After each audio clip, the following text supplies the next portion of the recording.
5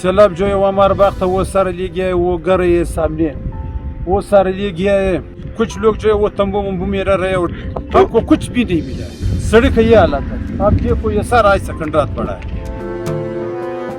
मौसम इधर बहुत सर्द रहता है, -12 सेंटीग्रेड रहता है और पानी जम जाता है. इस मौसम में इधर रहना मुश्किल. गैस और बिजली इधर नहीं. सड़क सारा ख़राब है, टूट फूट है. हुकूमत ने भी आज तक उसमें काम नहीं किया. बिल्कुल एक मुश्किलात है. हुकूमत की तरफ से भी कोई ताउन नहीं हुआ है. अपनी मदद आपके तहत जो कर रहा है, जो इमदाद है वो भी अब्बासर लोगों को मिलता है, कमेटी वाला को मिलता है, जिनका जिधर तक ताल्लुक है उसी को मिले. इधर खेमे में तो ज़ाहिर बात है सर्दी है, जो घर नहीं है तो उसमें रहने का बिल्कुल जगह नहीं है.